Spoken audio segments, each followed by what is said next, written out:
For more than 1,000 years, stone defences have been here in Southampton.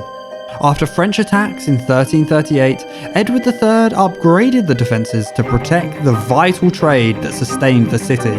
In a place with no good natural stone reserves, I'm here to find out how a structure this old is still standing here today, because to do that, you've got to do a lot more than survive a couple hundred French sailors.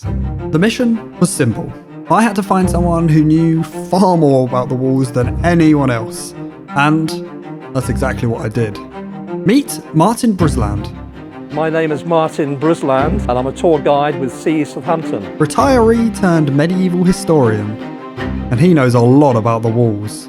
The purpose of building the walls was primarily for defence. Right into the 1300s, you needed good defences and a local militia to stop other people coming and taking what you've got.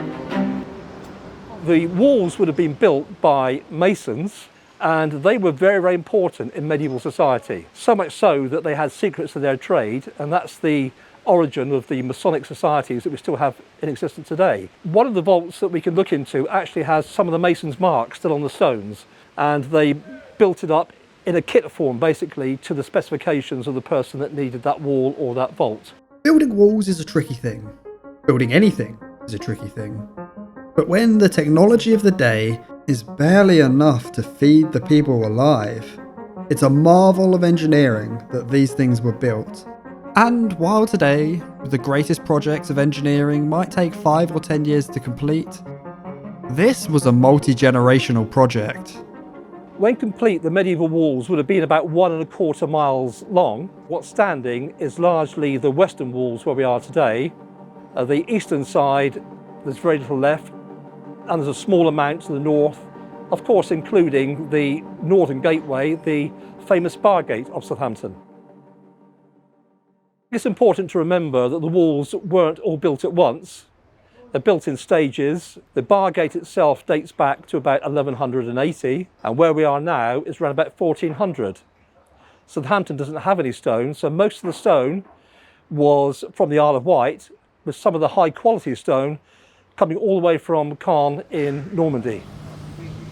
What they actually did to get people to bring the stone across the channel or from the island was to reduce the taxes on the goods they were bringing in, and that encouraged them to bring some stone as well. So given the volume of stone that would be needed for these walls, they couldn't be built overnight. It took several hundred years. And then in the 16th and 17th century, the walls largely became obsolete. Forgotten by the local town people, they were seen as an afterthought. But in times gone past, locals would have come up to the walls, and if something had fallen down, they would take the stone and use it in their own buildings. And that's known to have happened when Southampton Castle was no more. Locals took it for their own building needs. Today, where Southampton Castle stood now is a modern block of flats. Right up to the 1930s, local councils in Southampton and around the country could take down old walls at will. And in fact, either side of the bar gate in Southampton, there are no walls up to it to make a passageway for the trams to go around the bar gate rather than through it. It seems almost a tragedy to lose such an important part of the history of this city. Thankfully, these important assets are finally seeing the protection and care that they sorely need. At the moment, the City Council is taking the preservation of our heritage very seriously, and there's a multi-million-pound scheme. The vaults and other heritage assets are being repaired. The City of Southampton shows so much of its history in the buildings. There is a unique mix of building styles. We have medieval walls, we have 60s brutalism, we have 2000s building just by the side of us here. I think the thing with heritage is that once it's gone, it's gone.